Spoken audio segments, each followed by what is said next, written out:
One of my proudest moments as a teenager was when my high school senior class voted me most likely to write for the National Enquirer. I was editor-in-chief of my high school newspaper, and I was looking forward to majoring in journalism in college and working at newspapers for the rest of my life. I also was obsessed with a soap opera known as Santa Barbara. I loved gossip, but only when the gossip was about other people, not about me, because I was holding on to a secret that I couldn't even admit to myself. I grew up in a loving family, politically progressive, non-religious. In fact, my dad is a hardcore free thinker. You could say he's a devout atheist. But in the 1980s in Salem, nobody was gay, at least not in my world. And I still bought into the rampant misinformation that homosexual urges were something you could just wish away through the power of prayer, which was a pretty hopeless situation for somebody like me who didn't believe in God. And I also convinced myself that maybe I was bisexual and just hadn't met the right girl yet. Or maybe I was asexual because I certainly had not dated or kissed anybody yet. So I suffered in silence and fantasized about escaping my dreary, wet town, making a fresh start. I wanted to be where the action is. Santa Barbara. Or at least somewhere nearby. So I went to my high school career center and I researched mid-sized journalism programs in the LA area. And I soon came across Pepperdine University. I wasn't that familiar with Pepperdine, but I soon learned that it was situated up on the hills in Malibu with a stunning view of the Pacific Ocean. I learned that it was expensive, at least for the time, about $20,000 a year if you lived on campus. And, oh, by the way, I learned that it was affiliated with the ultra-conservative Church of Christ. But I went anyway because they came through with the scholarships I needed. And maybe, deep down, I knew that by attending a conservative college, I could postpone having to deal with my sexual confusion, at least for another 4 years. So I arrived on campus in August of 1990, sight unseen, other than the slick VHS videotape they had sent me. And right away, I knew I didn't belong here. Most of my classmates were privileged surfer boys and sorority girls and relatives of the rich and famous. There was Farrah Fawcett's nephew, Van Morrison's daughter, Sophia Loren's son once cheated off my science homework. And there was also a small but hardcore group of campus ministry Bible bangers who took their special status as Church of Christ members very seriously. I felt like I had, Pepperdine, you see, had only recently gotten on board with dancing on campus. Women were still banned from leading prayer services. You would be in trouble if you were caught with a member of the opposite sex in your dorm room after 11 p.m. Students were required to take 3 religion classes and attend a weekly assembly called convocation.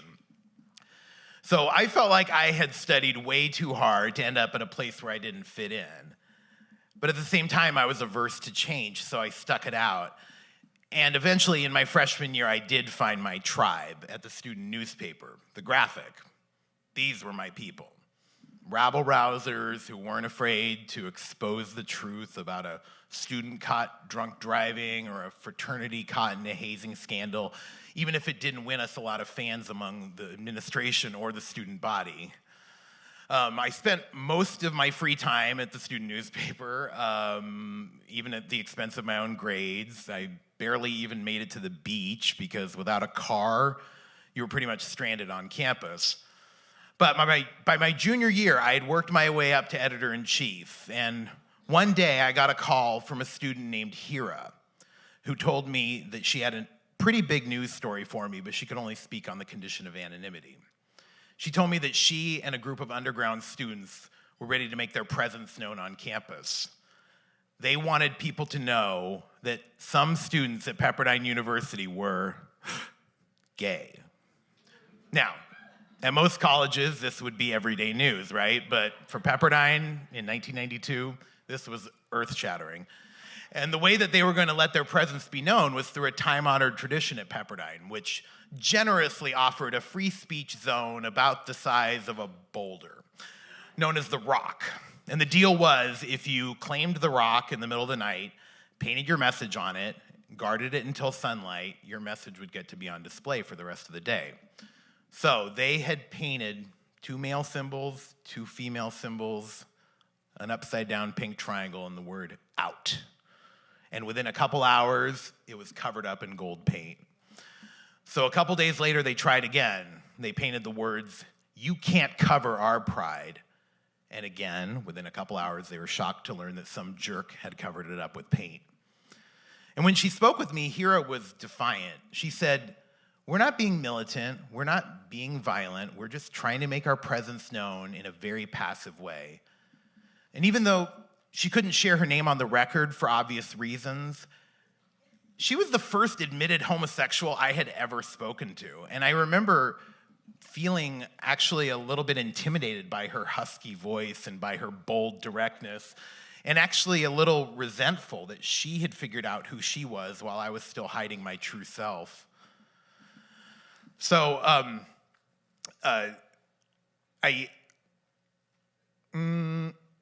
okay, I'm sorry. So she thank you. She later told me that she had figured out who the student was who was painting over the rock. She told me it was one of those hardcore Bible bangers, a student named Randy. So I called up Randy's dorm room, told him I was with the student newspaper, and asked him if he was the one who had been censoring their message.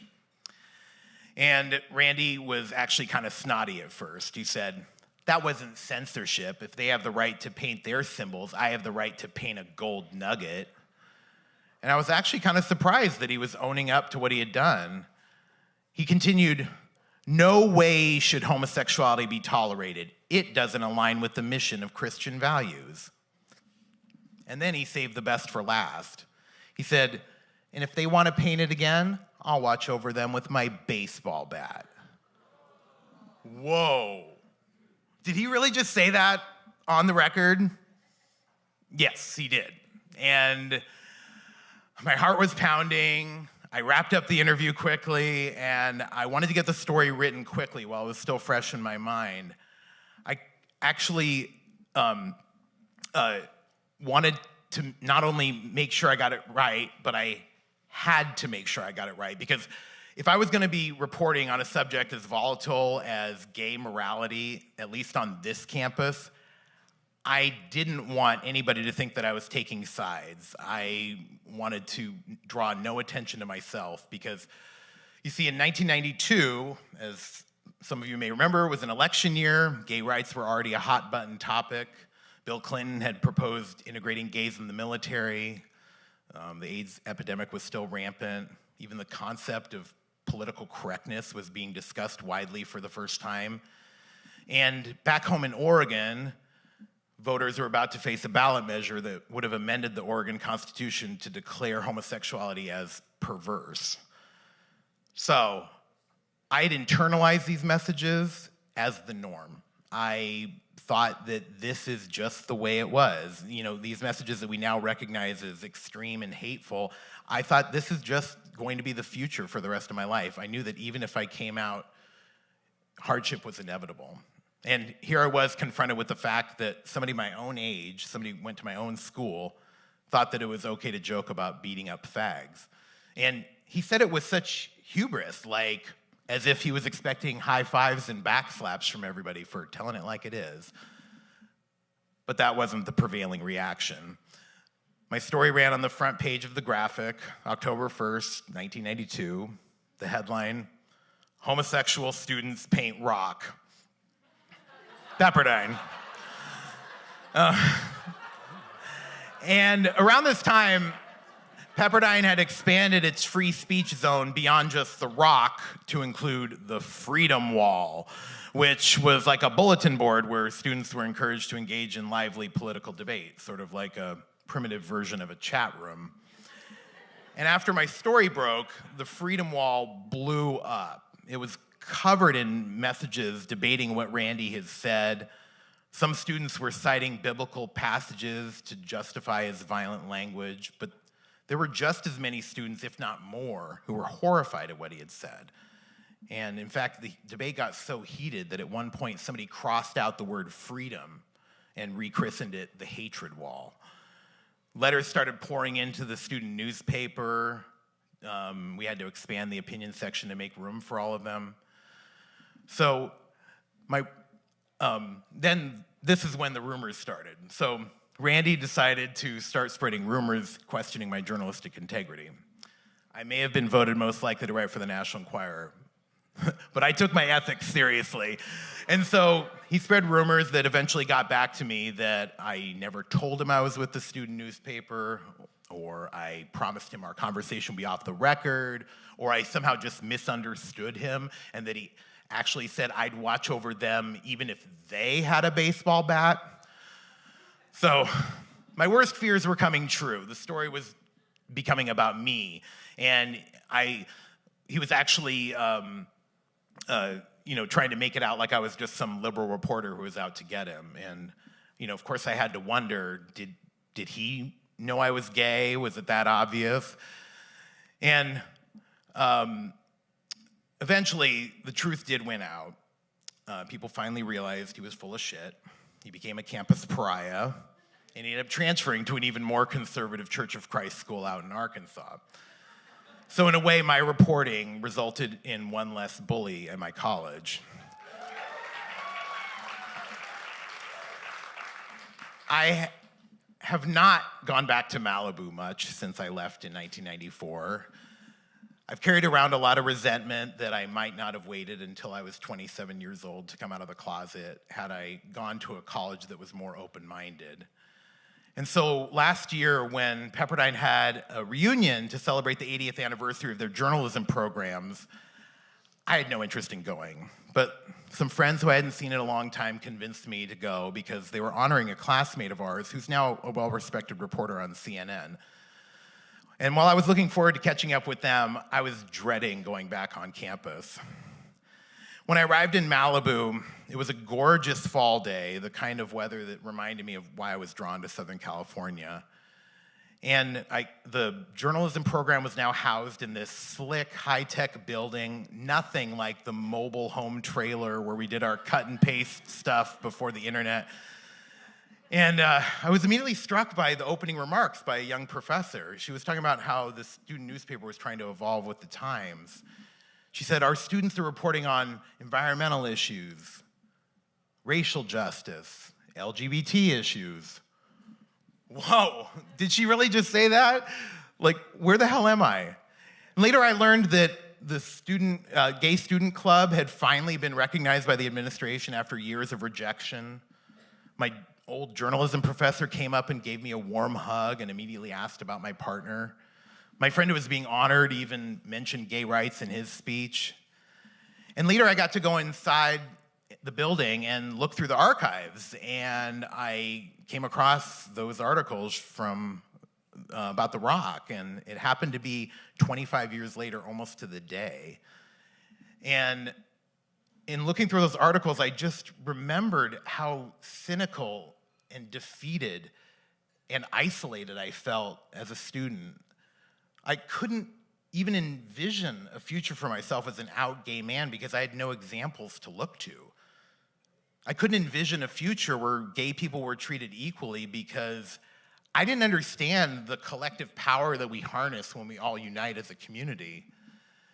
And I could finally appreciate that Hira and those underground students had planted the seeds of change at Pepperdine, and that I was only just now witnessing the results of their brave action 25 years later. And they sparked something in me too, because they sparked my interest in political activism. While I did enjoy a satisfying career as a journalist, never did get to write for the National Enquirer, just to be clear, I've spent the last 7 years working as a reproductive rights activist. And just last week, I got to be a part of a landmark lawsuit against Donald Trump to make sure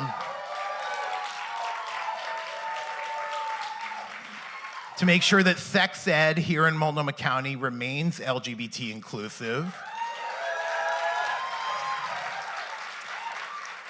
so that today's kids don't have to deal with the same confusion that I did. And one of the things that Hira told me way back in 1992 was so telling, and I think it's something I'm going to carry with me because perspective is everything. She told me, "This isn't the end. This is only the beginning." Thank you.